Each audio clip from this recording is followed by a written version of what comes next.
Salut à tous, on se retrouve aujourd'hui pour parler du FC Barcelone en ce dimanche 16 juillet et aujourd'hui on continue la série par rapport aux 11 probables de la saison prochaine, donc il y a 2 semaines jour pour jour. C'était un dimanche également, j'ai proposé le volume 1 par rapport au Barça saison prochaine, donc aujourd'hui là avec les joueurs qui sont arrivés au club, les joueurs qui vont potentiellement quitter le club, je vais vous proposer une nouvelle team qui ressemblera un peu bien sûr à celle d'il y a 2 semaines par rapport aux 11 probables saison prochaine. Donc tout d'abord le dispositif, il y a 2 semaines j'ai plutôt mis un dispositif en 4-3-3, pas sûr que Xavi utilise ce dispositif là saison prochaine, donc moi je suis parti plutôt sur un 4-2-3-1 saison prochaine en dispositif pour l'équipe Blaugrana. Donc on va regarder joueur poste par poste et joueur par joueur, donc on commence tout d'abord avec le poste de gardien de but. Bon là il n'y a pas trop de surprise. Ça a été quasiment l'un des meilleurs gardiens la saison dernière. Il a encaissé très peu de buts. Pourquoi changer un gardien qui prend si peu de buts? Bien sûr, ça sera Marc-André Ter Stegen en plus qui devrait prolonger l'aventure du côté du FC Barcelone. Donc lui et pas mal de joueurs sont de retour demain à l'entraînement du côté de Barcelone parce que voilà, c'est la fin de leurs vacances demain. Donc ce sera la reprise ce 17 juillet demain. Donc voilà, Ter Stegen au but. Voilà, rien à dire bien sûr. Il sera conservé et il sera le titulaire. On passe au poste de latéral gauche et là on passe bien sûr avec Alex Baldé, Alejandro Baldé, la pépite, le joueur pour l'avenir qui a quand même mis sur le banc Jordi Alba qui a été le titulaire quand même la saison dernière. En tout début de saison c'était Alba et du coup c'est Baldé qui l'a remplacé. Maintenant Baldé, voilà, c'est le joueur pour l'avenir au poste de latéral gauche. Il a seulement 19 ans, donc voilà, il n'y a pas d'autre. Peut-être Marcos Alonso qui peut dépanner de temps en temps si Baldé se blesse ou s'il est suspendu, mais voilà, lors des grands matchs ça sera bien évidemment Baldé, le défenseur gauche de cette équipe du Barça. On passe cette fois-ci dans la défense, les deux DC on peut dire. On commence tout d'abord avec Araujo qui est pour moi le meilleur défenseur central du Barça. Donc voilà, on passe pour moi avec lui directement et ça sera pour moi je pense Araujo plus un autre joueur, c'est soit plus Koundé ou plus Christensen pour faire un choix. Donc j'ai mis par exemple Jules Koundé parce que Koundé ne veut plus jouer défenseur droit saison prochaine. Donc ça aurait pu être Araujo, Christensen, bien sûr il faut faire un choix. Bon, je ne suis pas Xavi, je ne sais pas il utilisera quel joueur saison prochaine, mais Koundé peut aspirer bien sûr à être titulaire directement avec Araujo saison prochaine.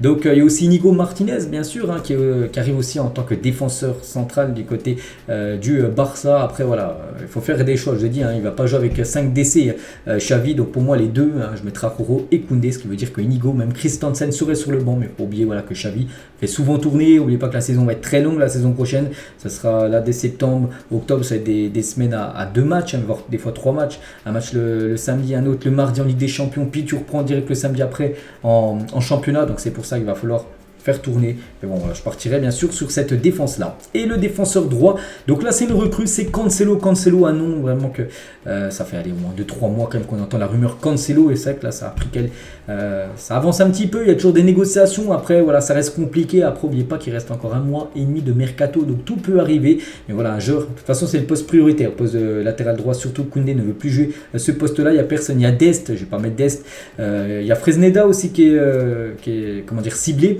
Mais voilà, je partirais sur Cancelo. S'il y a moyen de faire Cancelo avec un prêt, voilà, il faut directement aller chercher. Donc voilà, Cancelo, Baldé, Araujo, Koundé, Ter Stegen. Voilà, là c'est vraiment plutôt pas mal, on peut dire. La défense, on passe aux 2 MDC, donc les 2 milieux défensifs. On commence tout d'abord avec Gundogan. Voilà, que je mettrai bien sûr à cette position-là. Après Gundogan, n'oubliez pas que c'est un joueur couteau suisse, un joueur qui peut jouer MDC, qui peut jouer MC, qui peut jouer MOC, qui peut même jouer ailier sur un côté, peu importe, ou même juste derrière en faux numéro 9, il peut jouer et occuper beaucoup de positions. Donc là je le mets bien sûr directement titulaire. Et au poste de MDC, voilà, en plus capitaine à City, donc s'il vient au Barça c'est pour jouer, il n'a pas quitté City où il a gagné la Ligue des Champions pour venir sur le banc du Barça. Donc voilà, Gundogan je le mets ici.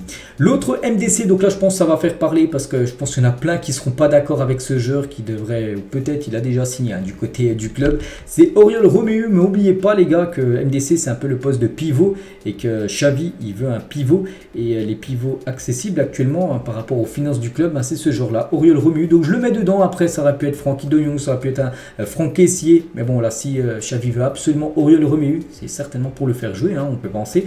Donc c'est pour ça que je le mets dedans. Bon après je sais pas si ça vous hype énormément, Oriol Romeu dans l'équipe. Après c'est bien sûr s'il vient, voilà, donc voilà, Romeu, Gundogan, peut-être les 2 milieux défensifs saison prochaine. Après, bien évidemment, ça peut beaucoup bouger. On passe au genre milieu offensif. Donc là, ça sera pour moi Pedri juste derrière l'attaquant. Voilà, Pedri aussi un joueur qui peut jouer milieu offensif, milieu MC en mode relieur, peu importe. Voilà, c'est un joueur très important. Plus c'est un joueur là qui est revenu, on a vu avec des bonnes bases. Il a pris pas mal de masse musculaire. Il est en entraînement depuis lundi dernier. Et voilà, il montre de très bonnes choses à l'entraînement. Donc on peut penser bien sûr qu'il peut compléter et être dans le trio avec Gundogan, lui et Oriol Romeu. Et on finit avec les postes un peu plus offensifs. Tout d'abord, les deux, donc ailier gauche, milieu gauche, peu importe, milieu droit, ailier droit, peu importe. Donc tout d'abord à gauche, donc là je vais partir sur un joueur, bon ça va être compliqué. Mais là, depuis quelques jours, il y a même là une, j'avais partagé dans un de mes épisodes où c'était marqué le Barça réactive l'option Bernardo Silva. Donc je parle sur Bernardo Silva. Peut-être il y en a qui vont me dire tu l'as mis ailier gauche alors que son poste c'est plutôt ailier droit ou milieu central, c'est vrai. Mais bon, ailier droit, il y aura un autre joueur. Donc c'est pour ça que je le mets à cette position-là. Après, comme j'ai dit, c'est un joueur aussi qui peut jouer. À City, il occupait aussi le poste de numéro 10 quasiment. Donc voilà, bon, je le mets là, voilà. Par rapport au dispositif. Mais voilà, Bernardo Silva, ce serait bien sûr énorme de l'avoir, ce joueur, les gars, qui revient demain à l'entraînement du côté de City, qui va certainement prendre sa décision concernant son futur, et son futur peut être Blaugrana. Après, le problème, c'est son prix. Si c'est un prêt, voilà, il y a moyen. Mais voilà, l'avoir sur un transfert sec, ça sera très compliqué. Mais voilà, Xavi veut Silva. On verra si ça va se faire ou non, mais ça sera, je le répète, très compliqué. Donc de l'autre côté, pour moi, ça sera Ousmane Dembélé. Voilà, c'est pour ça que j'ai pas pu mettre Silva, parce que Dembélé, c'est son poste de base, il est droit, c'est peut-être le meilleur ailier droit au monde. Donc c'est pour ça que bien évidemment, il est mis directement en tant que titulaire au poste d'ailier droit. Ça aurait pu être Rafinha. Rafinha aussi, son poste, il avait dit qu'il préfère, c'est ailier droit, mais il faut faire un choix entre Dembélé et Rafinha. Moi, je partirais plus sur Ousmane Dembélé. Ça peut être aussi des autres joueurs comme Ansu Fati. Bon, Fati aurait pu être de l'autre côté. Ferran Torres, voilà. Il y a pas mal de noms aussi. Abdé, ça, mais bon, comme j'ai dit, il faut faire un choix, les gars. C'est seulement, il n'y a que 11 joueurs que tu peux aligner, bien sûr, dans la 11 de départ. Et on finit avec l'attaquant. Donc là, bon, pas trop de surprise. C'est bien évidemment Robert Lewandowski. Peut-être qu'il y en a qui vont penser à Victor Roque. C'est que Victor Roque, c'est officiel, il a signé au Barça. N'oubliez pas que Victor Roque, il est venu.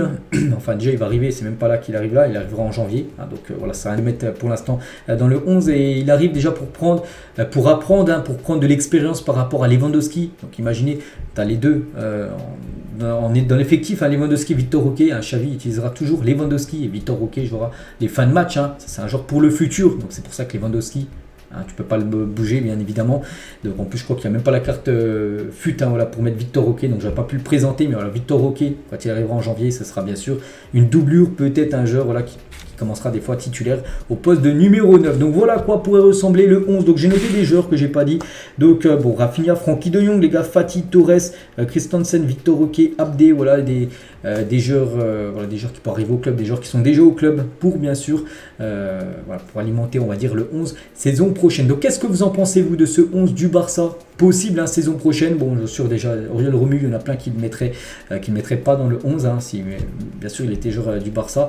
Après ça peut être un Frenkie de Jong, Gavi, les gars, j'ai oublié de noter que j'ai même pas dit, les gars, Gavi aussi, Gavi, après il faut lui trouver une place, Gavi, s'il y a tous ces joueurs qui arrivent comme Silva, comme Oriol Romeu, il faut trouver une place aussi pour Gavi. Donc voilà, bien sûr le 11 qui pourrait ressembler pour le FC Barcelone. Donc voilà ce que j'avais à dire aujourd'hui. J'espère que ça vous a plu. Donc je pense qu'on se retrouvera pour faire le même genre de vidéo dans 2 semaines. Voilà, vu qu'on fera toutes les 2 semaines, juste pendant la période mercato, les gars. Dès que ce sera fini, début septembre, je ferai plus ce genre de vidéos, bien évidemment. Donc moi je vous laisse, je vous souhaite un bon dimanche. On se retrouve demain, bien évidemment, cette fois-ci avec toutes les infos actu du jour. Et moi je vous laisse, bonne journée à vous et à demain.